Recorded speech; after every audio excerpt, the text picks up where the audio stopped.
Welcome to the ATG podcast. Jason, thanks for being here. Thanks, Ben. Thanks for having me. You bet. Jason has an ATG Style Gym. He's a level 2 coach. He's working on his level 3, one of the few people in the world to get to that level. He just did a video, full breakdown on the ankle. So any ankle questions, that is a gold mine. Now we're going to podcast it up. My first question is just how you got into fitness as a whole, even before ATG. Yeah, I had always been involved in youth sports as a kid. So baseball was my thing. It was a lot of Little League baseball. Getting into high school is when I started kind of diversifying. Played basketball and played football as well.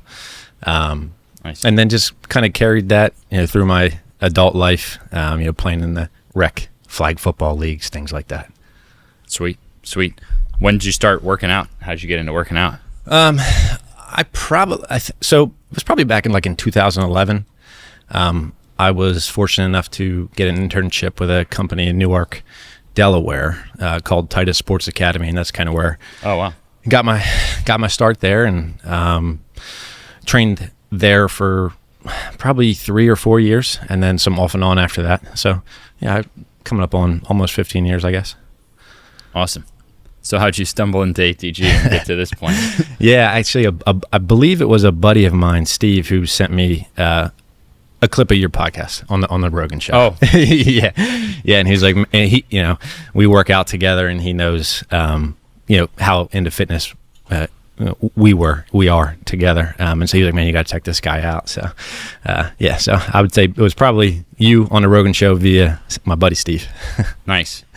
So now bring us step by step from there. Now you've mastered the system, among, none of us are perfect, but you've mastered it, among the best in the world, and have your own ATG space. So,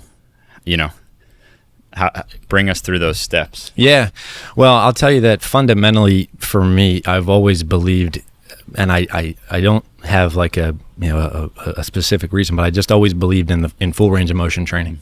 So if I was squatting, it made the most sense to me to squat all the way to the ground. That was kind of like an ego thing for me. I can see somebody else squatting a certain weight, but I just innately wanted to be able to squat a ton of weight deep. Wow. So when I came across your clips on the Rogan podcast, that just resonated with me big time. And I'm not here to prop you up or anything like that, but I could just tell you weren't trying to sell me anything. You weren't trying to sell anybody anything. It felt genuine. The kind of ATG message about full range of motion training, stretch strength, and really just overall health. I could tell that you had been through quite a bit with your knee journey, and that resonated with me. Appreciate that. Yeah, of course. So I was kind of training at a local gym in Middletown, Delaware. I had been with Titus Sports Academy in Newark for a while. I moved on to a local gym in Middletown, and at the same time, I was actually coaching high school football. Oh, right. Yeah, so I did that for 10 years at the high school. That good for you, man. Yeah, so I had interaction with my football players and things along those lines. But the ATG stuff for me really took off probably 2 years ago or so. And just started experimenting with it on my own. And I was like, wow, I started to see I felt again, I always believed in the full range of motion stuff, but I could start to see my VMO, developing and things like that, and wasn't, in pain, and it was just feeling really good. Specifically, I felt like I was getting faster, which is really important to me. Yeah. I'm not a distance runner, but I like to run 40 yards at a time. I mean, that literally football, a big chunk of that math equation, if you want to make money, is mass times speed. Yeah. So it was when I really felt like my stride length improving, and I felt like I was being more powerful through the ground. I was like, man, this is really working. This feels different for me. That's awesome. So tell us about your space, how how'd you, I know that this isn't your only gig in life. Right. But you do it out of passion, and you do have, you train people. You said 12, 15 people? Yeah. Yep. How'd you start training these people? How'd you get your space? a lot of people through ATG listen to these podcasts, but the purpose is for someone who's like, I want to help other people. I want to make a profession out of this, or I want to have this as part of my overall. Right. I'm a believer in that someone can do multiple things.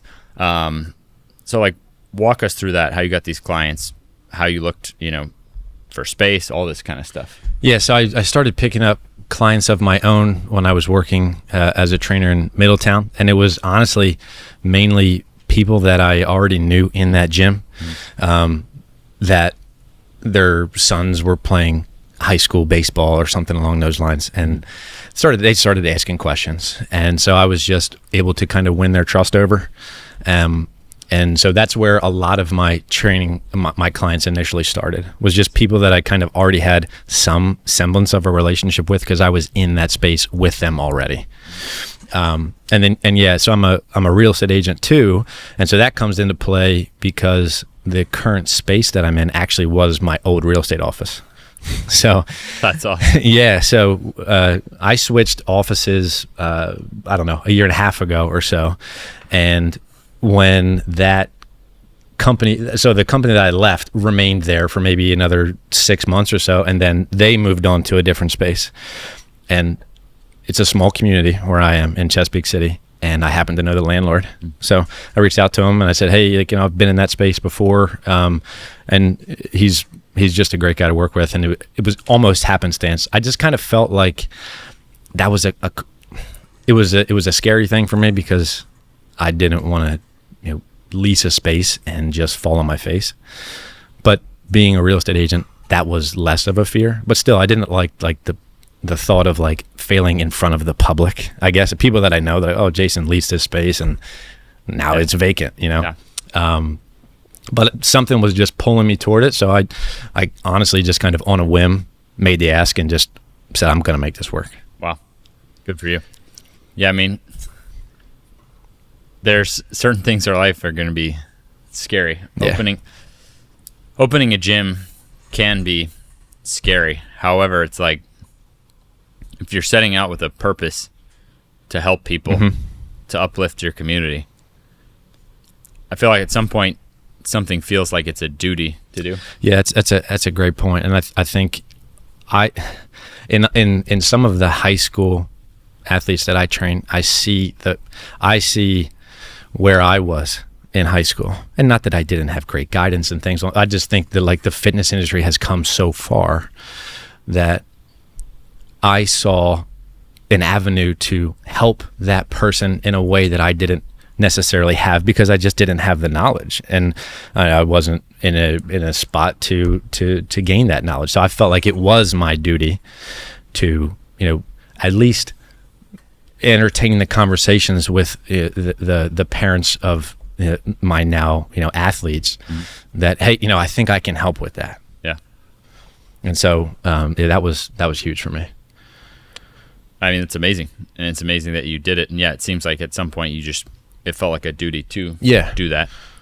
And I mean, how many people can say that their job, that they're honestly like not just fulfilling a role, but like actually trying to help society level up in some way. Yeah. Like trying to help people in some way. Like that's pretty cool. Yeah.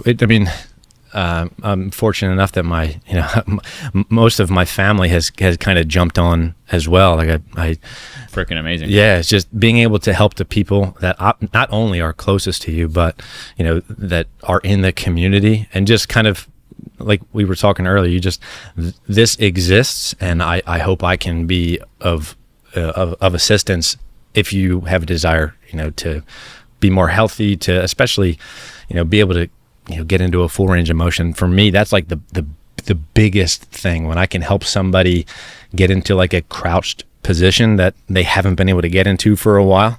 I spend a lot of time with my, I try to spend as much time as I can with my 3-year-old nephew, and I just love being able to get down eye level with him.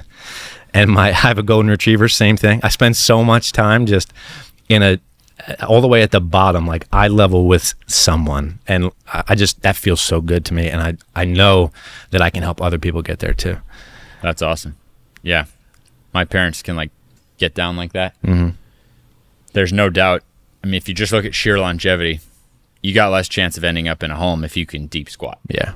And so at any point to start to fortify that, you're going to improve. Yeah, there's that longevity side. There's also the quality of the time that you're here. So like my parents are back in that play zone regularly with my kids. My kids don't see my parents as like, oh no, we have to go see grandma and grand. Like my parents play, run, climb, squat. Like I grew up, love my grandma. This was not an option for her. There was no one to teach her ATG. Right. So she was never able to get down and on the ground. And I only had one grandparent who was alive when I was born. And I loved her, but I probably missed out on certain life lessons because it was like, oh, it's like grandma. You know, like she probably had more wisdom to impart that I wasn't even going to listen to. Right. Because she couldn't really get eye to eye with me, like how you are with your nephew. So I feel the same way as you. Like if I help a client get where they can use a full range of motion, boom. It's like I know that I improve there now, I improve there tomorrow, I improve the rest of their life. Right. Especially if they know how to cultivate this themselves. So yeah, I'm passionate about it the same way you are. I think it's something where if someone's going to open a gym, ATG, we have a duty to try to help gyms succeed. Particularly if someone's going to go out and we're going to say, yeah, you can be ATG wherever you are. Like we have a duty that you succeed. However, the person doing it should be like at a level where no matter how nervous they are, they wouldn't even care if they failed because their integrity would feel worse about not trying. Yeah. That's how it is for me. That's why we're putting a gym back here again, because my integrity, I feel bad that I don't have a public gym here. Yeah, things blew up online, but my community, I feel bad that I don't have a public gym right now. Right. So I can relate to that. All right, now let's start to look ahead. What you're 35. What's your 5 year, what's your ideal life? 5 years, 10 years. What are you after? It's probably cliche. I love. That's okay. Yeah, I love what I'm doing right now. I love serving the community that I'm in from a fitness perspective.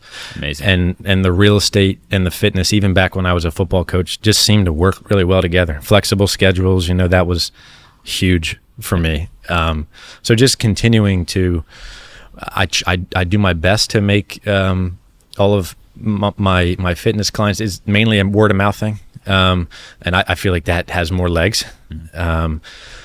So I just hope that I can impact more people positively, and that just kind of radiates on its own without, because if it feels inauthentic to me, then it's almost like a switch. I can't do it if it feels inauthentic to me. And Good for you. So what I know now, and the main reason I feel that way is because I've done what doesn't feel authentic, and it hasn't worked. Yeah. But so if I can just continue to pour into the people that I'm with, and if that can grow and help other people, then I'm good. And the real estate thing in general is just, it's fun. And I just, the same relationships, I feel like there's a lot of crossover there. That's amazing.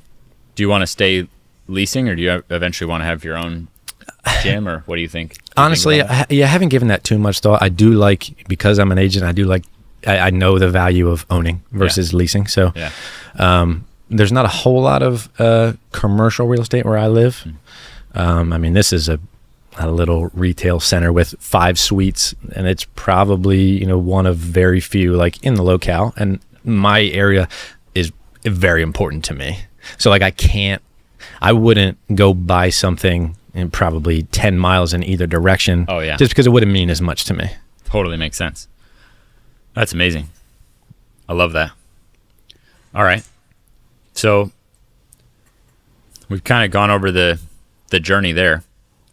Let's talk about your clients, age ranges, goals. Like, what are you seeing that these people are looking for? Like, what's, like for someone to want you to train them, like what are the ages, the goals, and like the outcomes you're seeing that people, that you can tell they're like happy with what they're getting from you? Yeah, age range is 13 to 73 right now.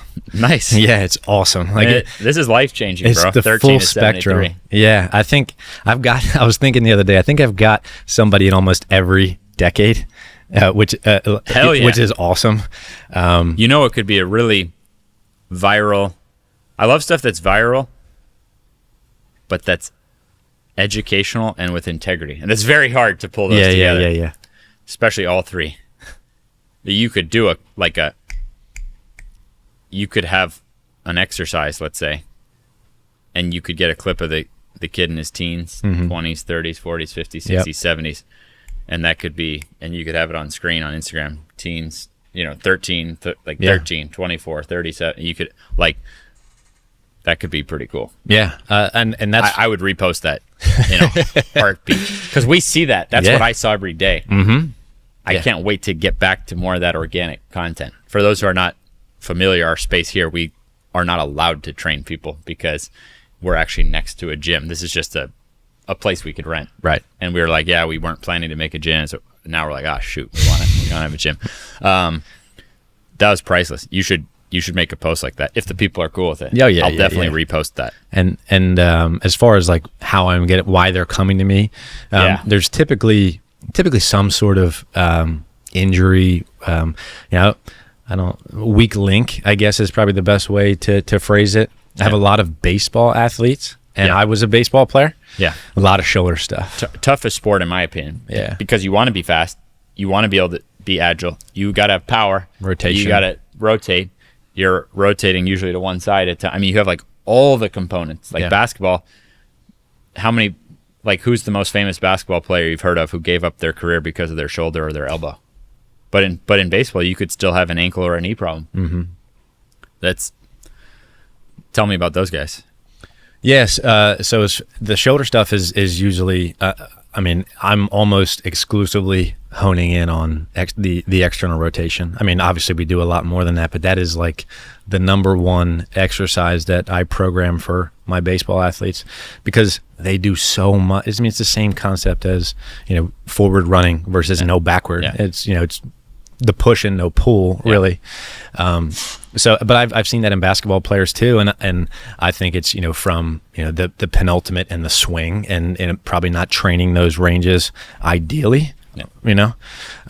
So basketball, we never bend down. We do a ton in shortened positions. Full range squats becomes a big deal. Baseball, you're internally rotating like crazy to throw that ball to extremes. Yeah. So those are the big ones as far as what I see. But I do see a lot of knee stuff. Hips are. I've got as we go up on the spectrum, 13 to 73. People are sitting at desks longer. They're sitting in chairs, things along those lines. So it's just extended periods of time in the position that we're pretty much in right now. That we should probably have a squat cast or something. I don't know. I think about that I don't know. We should set it up from the floor. I don't. Yeah, but it's part of ATG is that we can sit in our training balance. Correct. So there's going full optimal versus our training handling things. Right. To still live a comfortable life. Balance. Yeah, balance. Yep. Amazing. What's it like training a 73-year-old? It's awesome. Oh, yeah? It really is. Tell me cool. About it. Yeah. Well, so it was kind of it's.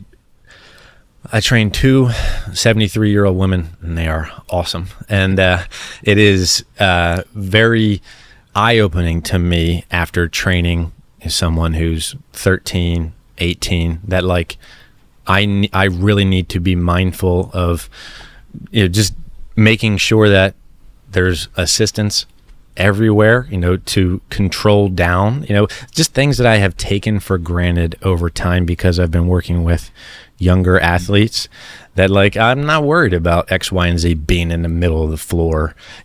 Those are the things that come to my mind, honestly. That's the stuff that I lose sleep over. You're a good coach. I really have to make sure that there's not an ATG buddy laying around. So everything in my gym is black. And so it blends.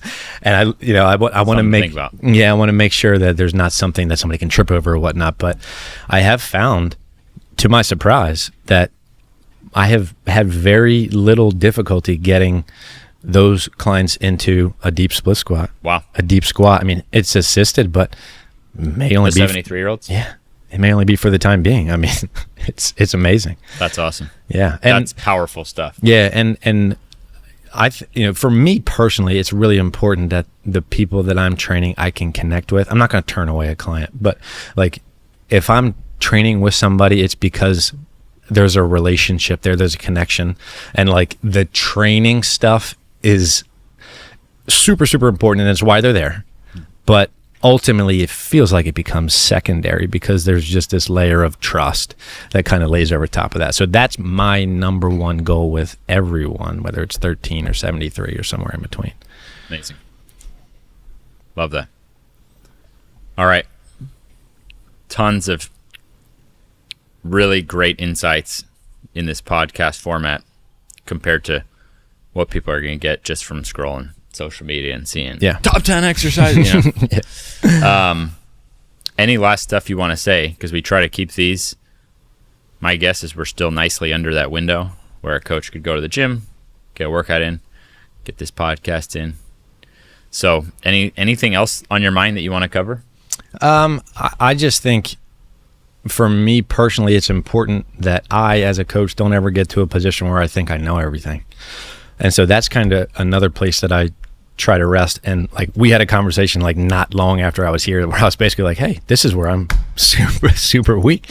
And that's because that's important for me to remind myself that there's always going to be room to grow and that every client is different. So, and ATG, and like you've been on the forefront and ATG has been on the forefront of that. Like, it's not one thing and only one thing. It's like, hey, there's, all of these things and there's this puzzle and we're going to just make them all fit together. And maybe today we're not doing this one, but it's still a piece of the puzzle.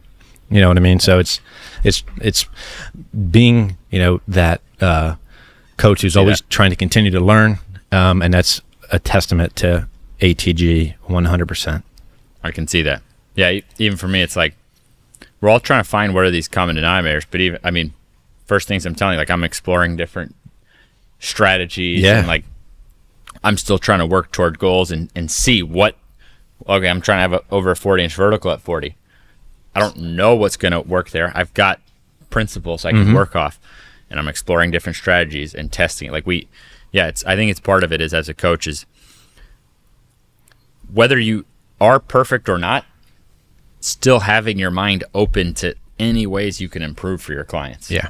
I think it's huge. That's what's led to all these little things of like, oh, you can regress this way. Okay. These were all from just never saying, well, that's that. And that's this. Oh, right. It was only last year that we're like, oh, if you turn a chair sideways, you can actually get someone at home, like getting going on a split squat or something. It's just still, that was from trying to help my mother-in-law. And we're like on a Christmas trip. And she's losing mobility. I haven't seen her in a while. So I'm like, all right, what can I do in this hotel room? And I got her like making some gains right in the hotel room.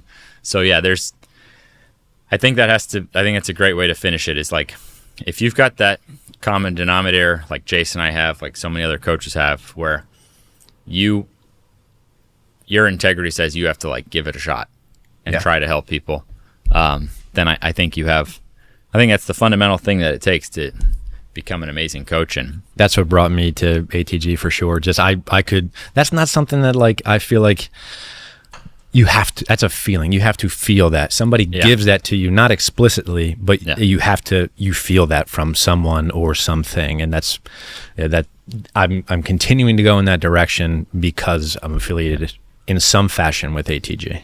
Amazing. All right. Well, thank you, sir. Thank you. Thanks to everyone out there for listening to this. Thanks, Forrest. Catch you next time.